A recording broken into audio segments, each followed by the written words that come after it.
Max Tegmark is a professor doing AI research at MIT within the Institute for Artificial Intelligence and Fundamental Interactions, as well as the Center for Brains, Minds, and Machines. His research focuses on AI safety, including mechanistic interpretability and designing systems with guaranteed safety. Professor Tegmark is also the author of Life 3.0, Being Human in the Age of Artificial Intelligence. He is co-founder of the Future of Life Institute, and in 2023 he was named one of Time Magazine's 100 most influential people in AI. In all of these capacities, Professor Tegmark advocates for responsible AI development. Please join me in welcoming Max.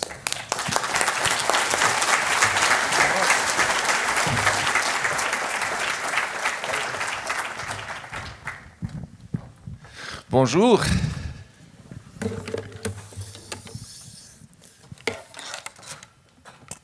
Shall I use this mic?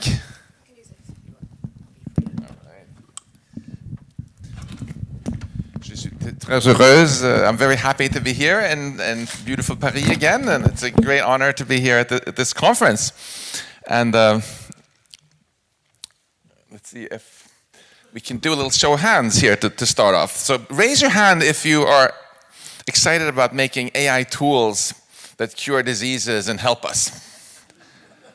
All right, lots of hands. Now take them down and raise your hand if you are excited about. Can we get the comfort monitor turned on also here?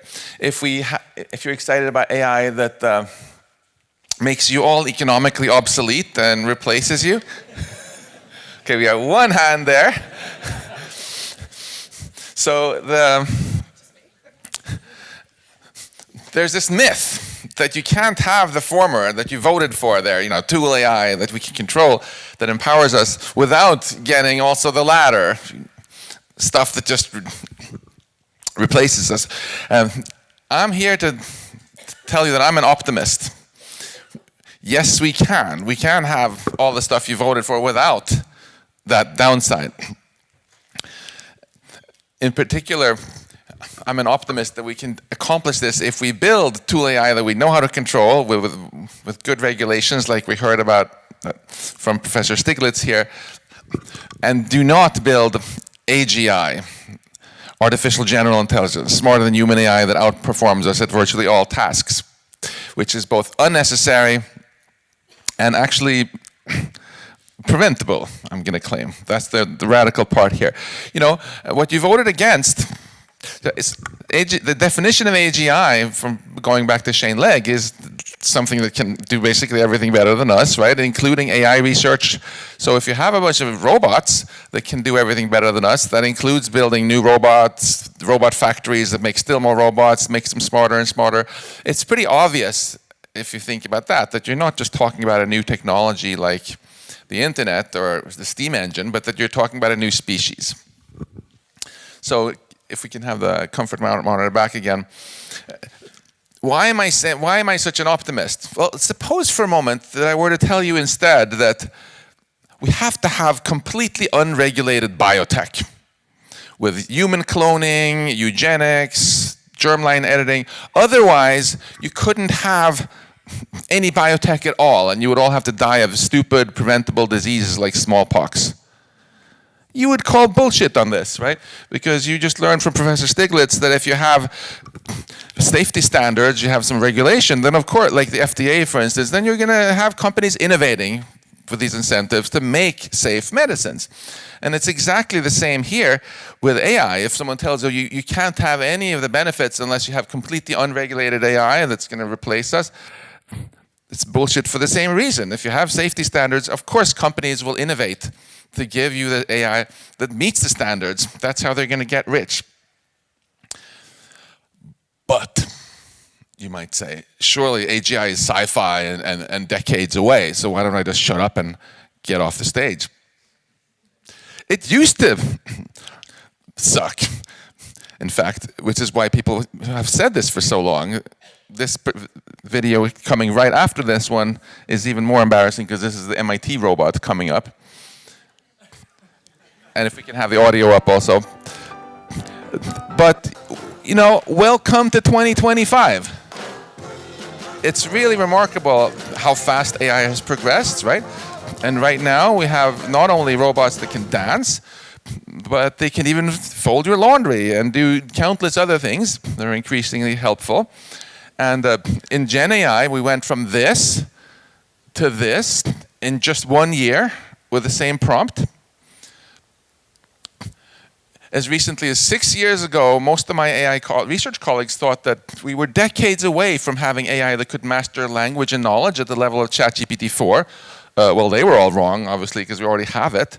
And now AI has arguably passed the Turing test, as we heard from Joshua. The forward momentum is also absolutely amazing. The total investment in the Manhattan Project from 1942 to 1946, adjusted for inflation, was less than a quarter of what was spent just last year on AI in the US alone. So this massive momentum has, of course, collapsed the timelines to AGI. And forecasts for when we're going to get it have dropped from decades and decades away to maybe 2 years away or 3 years away, depending on what betting site and what expert you talk to. Dario Amore from Anthropic says 2 years. Sam Altman from OpenAI says this. This is the first time ever where I felt like we actually know what to do. Like, I think from here to building an AGI will still take a huge amount of work. There are some known unknowns, but I think we basically know what to go do. Now, I disagree with Sam Altman about some important things, but I actually agree with him completely about this. And that means we have to stop taking for granted that AGI is some kind of a long-term issue, or we might get accused of being dinosaurs stuck in 2021. So no, it's not science fiction and decades away. We have to prepare now. But, you might say, surely it's necessary to get all the benefits. After all, you all raised your hands and you wanted AI to cure diseases and help you and so on. Don't we need AGI for that? No, we don't.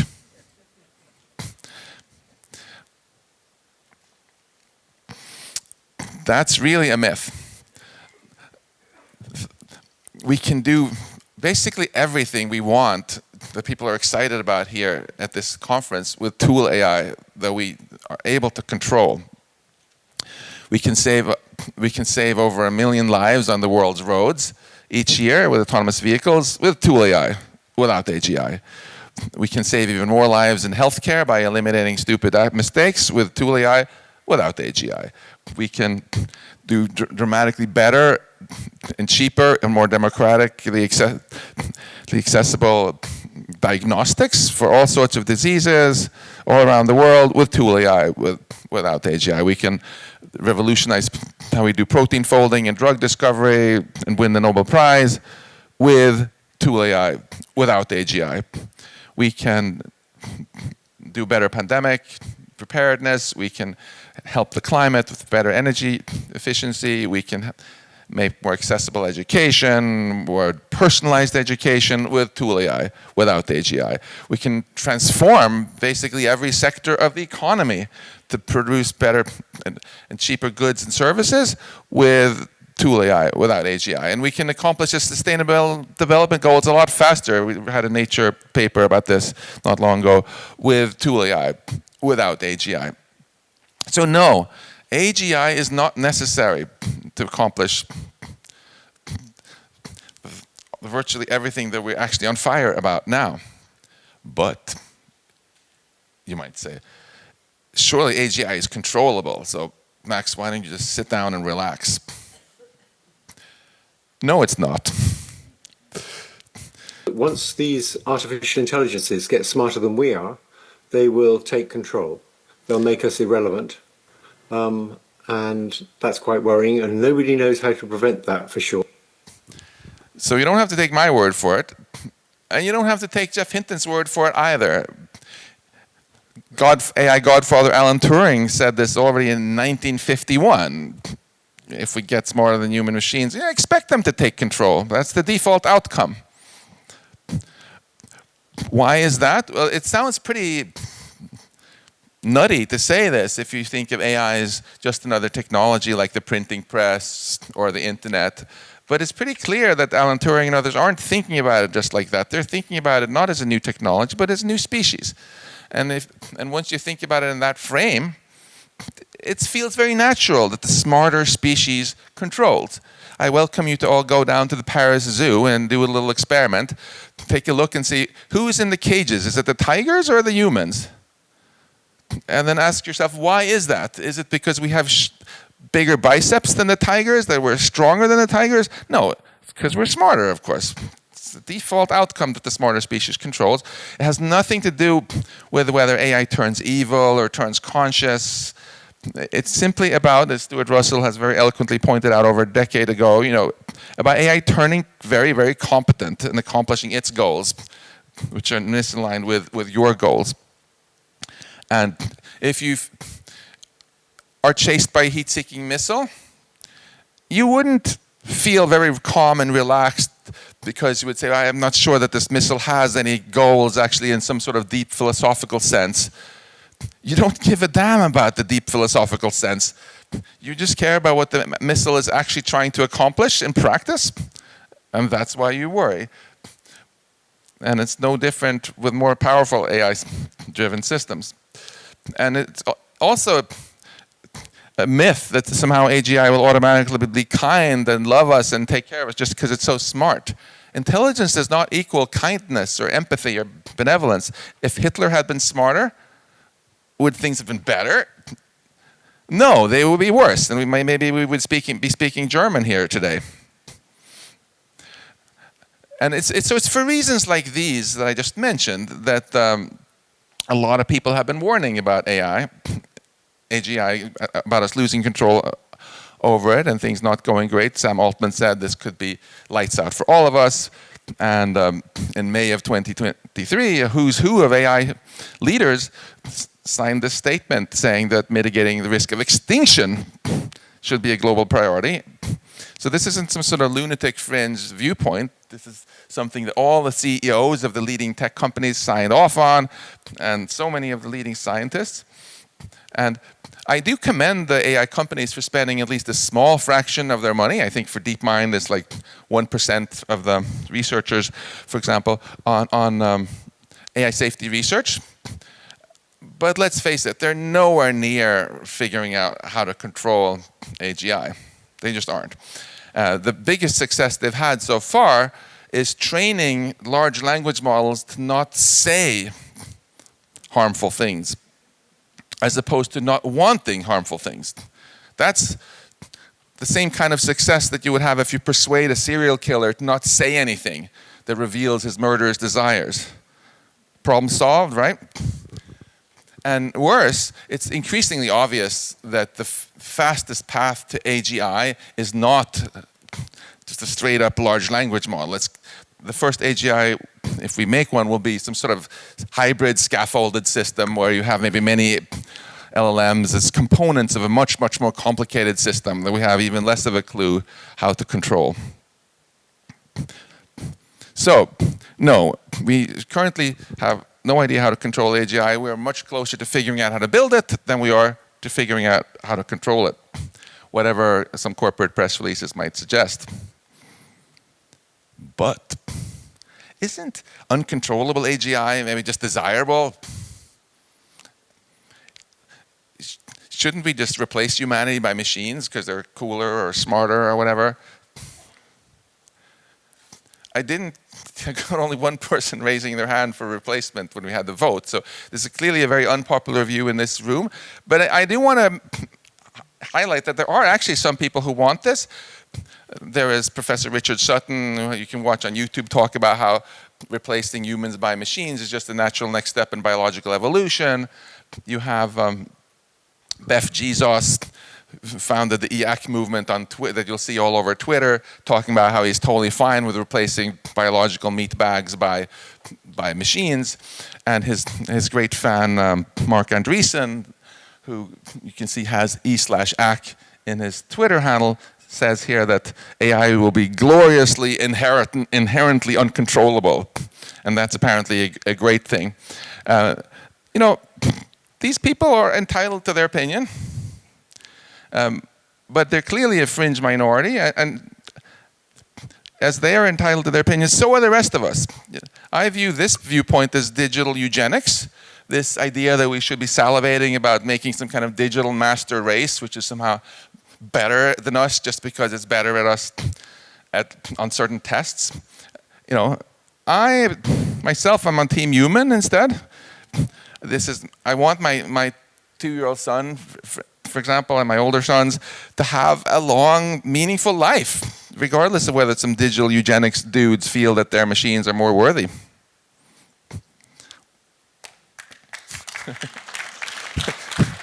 Thank you. I'm glad I'm not alone in this sentiment. But isn't AGI inevitable anyway? So why don't I just shut up and sit down and stop fighting the inevitable?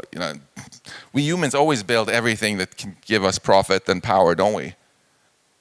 No, we don't. For example, I could make so much money if I just made 1 million clones of Joseph Stiglitz and sold them to the highest bidder, Or if we could mess with our germline, we could make bioweapons. It's a long, long list of technologies we totally knew how to build that could give us power or money, and we just didn't because we thought this was a really bad idea. Maybe we would lose control over our species by messing too much with our DNA, or maybe for other reasons we thought this is just disgusting. It became very stigmatized, and we stopped it. So obviously it's not inevitable here either. When people tell you that AGI is inevitable, what you're actually hearing is the standard PSYOP 101. If someone invades your country, what's the first thing they're going to tell you? Oh, it's inevitable that you're going to lose, so don't fight, don't resist, right? This is obviously what those who want to build AGI are going to want you to think as well. So it's not inevitable, and if people come up to you here, since stigmatization is always the first step in stopping things like this, if someone comes up to you and talks about why they want AGI, give them a hard time because they're not used to it. They often aren't expecting any sort of pushback.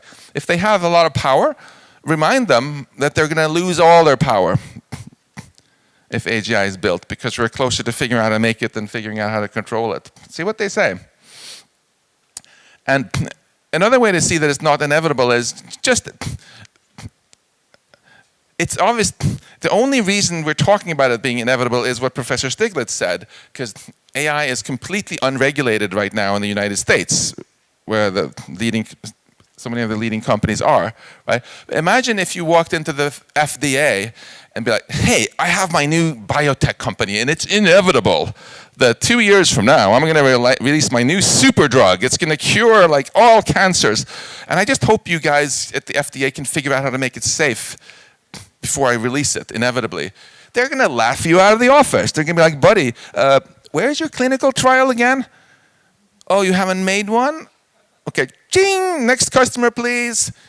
That's what's going to happen. The only reason that we feel stressed, oh my God, are we going to figure out how to make this safe in time before the inevitable happens, is because what Professor Stiglitz said.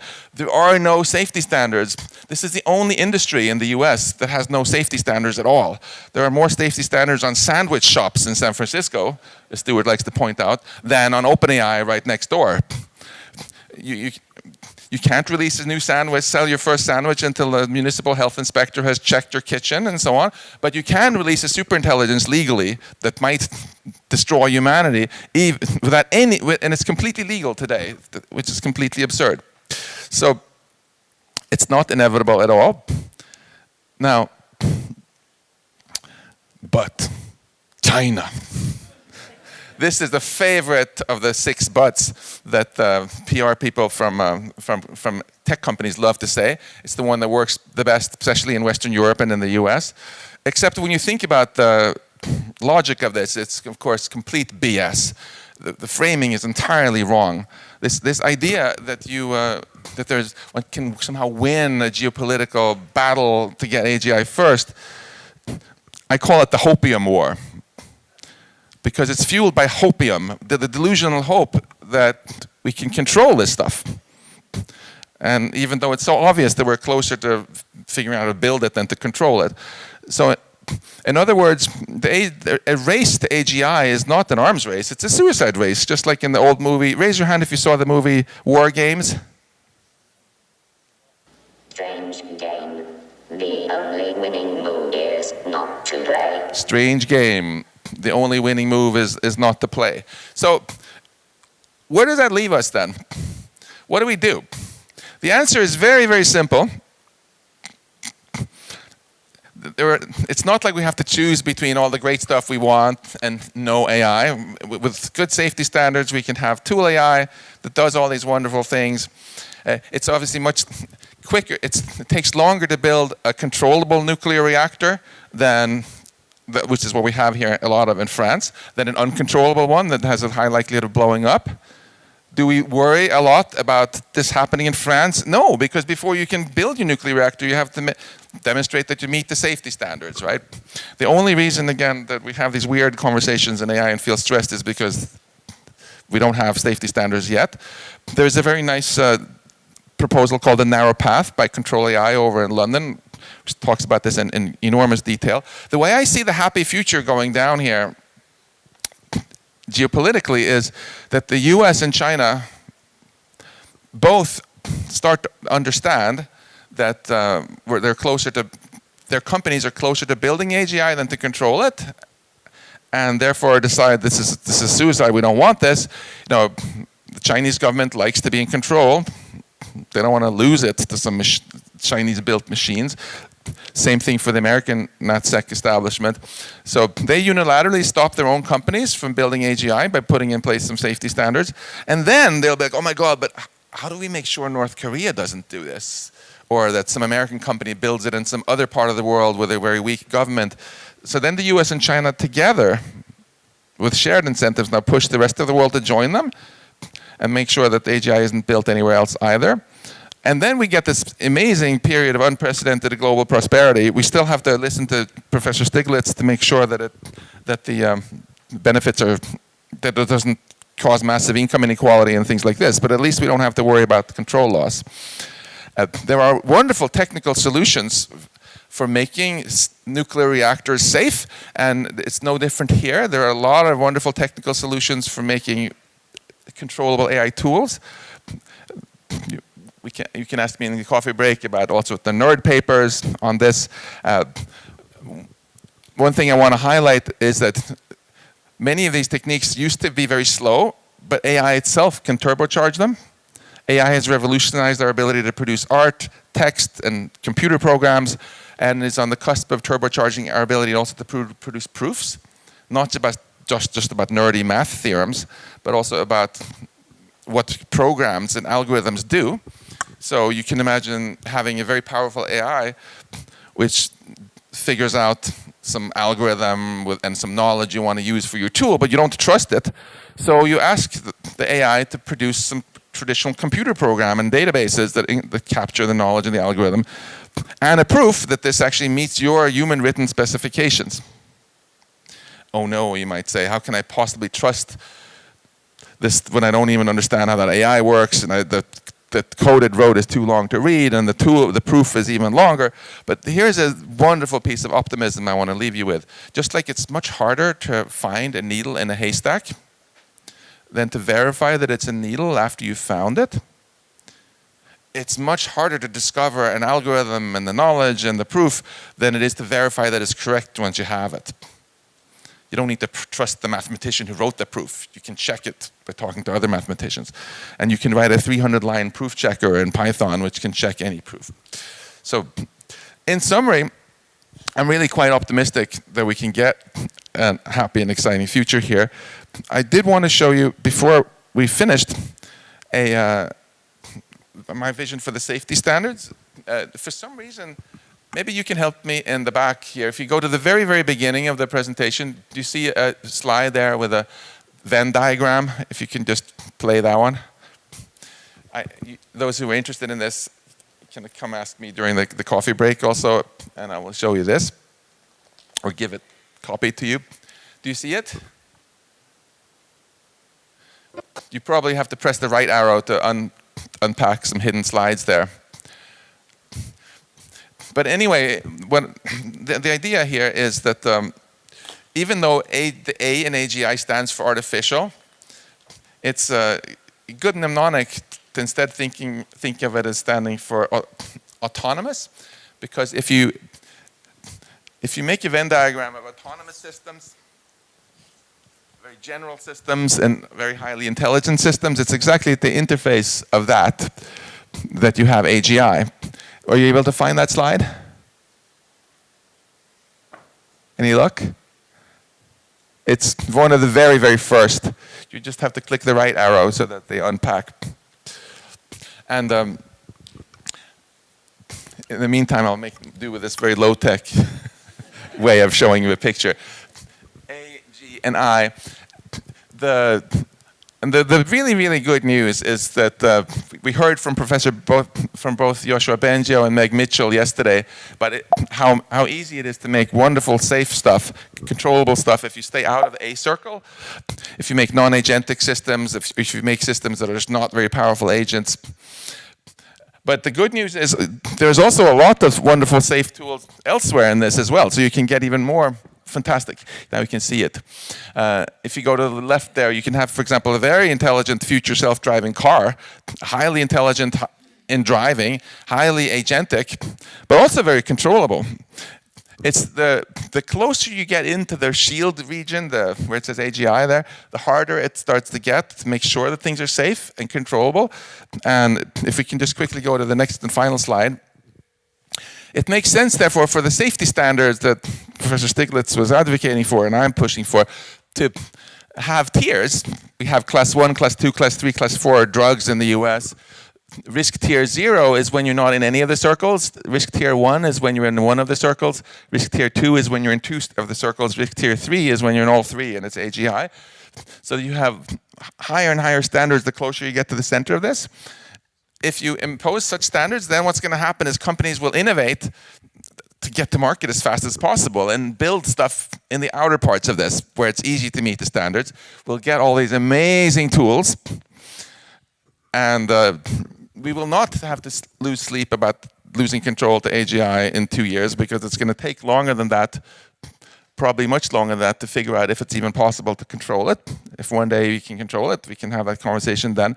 But this way, we enter a golden age, I think, of AI, where we can relax and have fantastic innovation, incentivized to give us all the tools we want without losing control. And I want to end with, since we're here in the birthplace of enlightenment, with a little quote from ancient Greece. If you can go back to just the very, very last slide with Icarus, where artificial intelligence is giving us these incredible intellectual wings that are enabling us to accomplish things beyond our wildest dreams.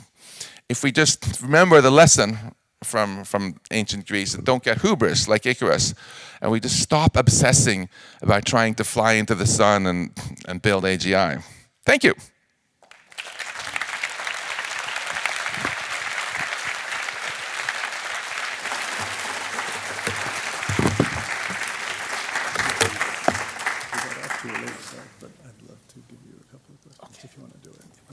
Okay, we'll take 2 quick questions. And yeah.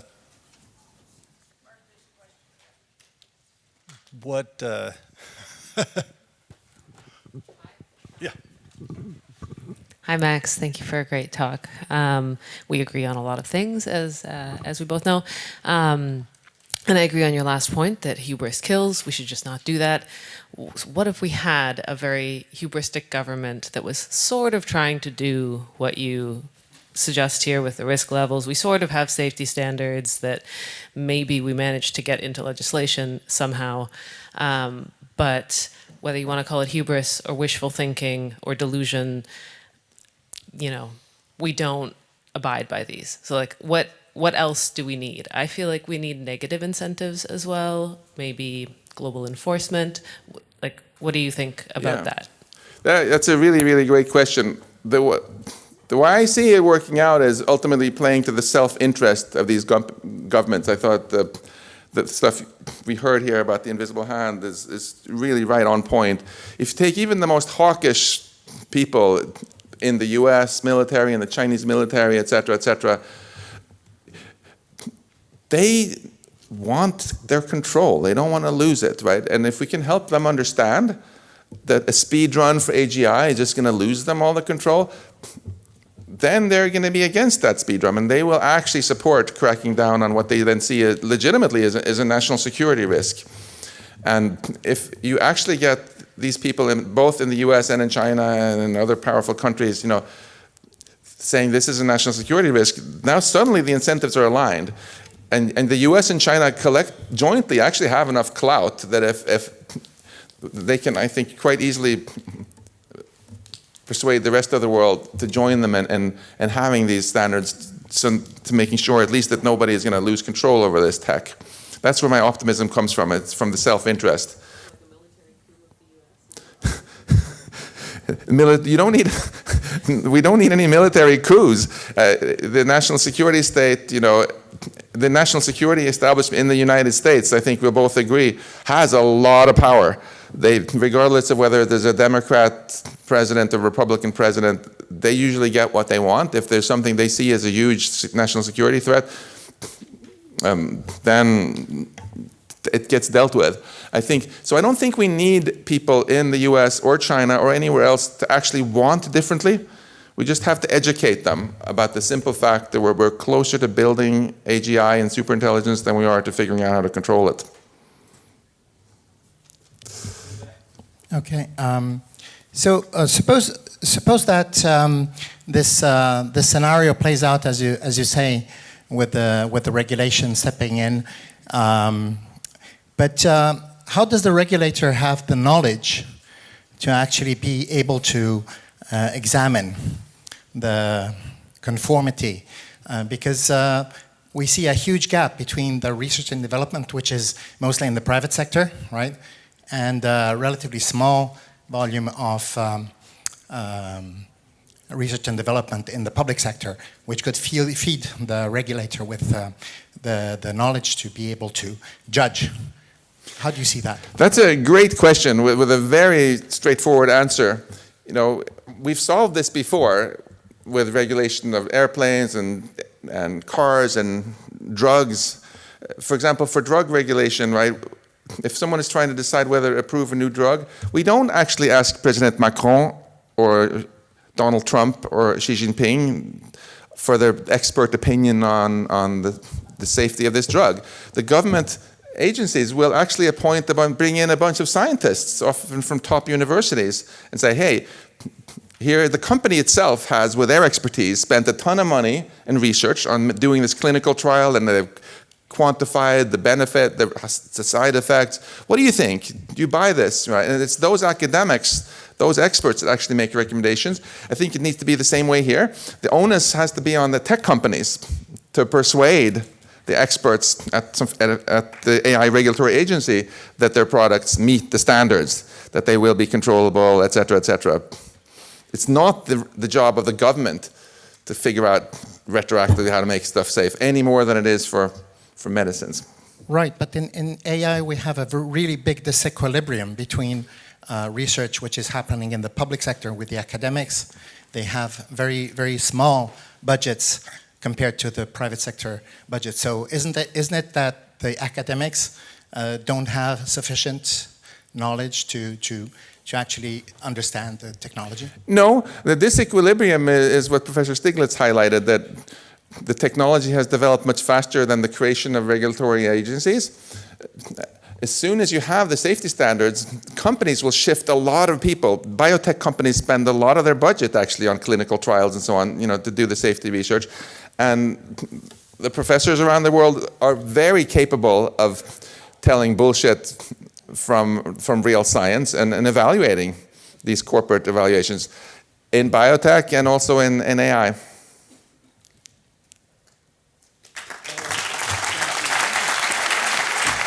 We need all day. We really need you all day. Thank you so much. Thank you so much, Professor Tegmark.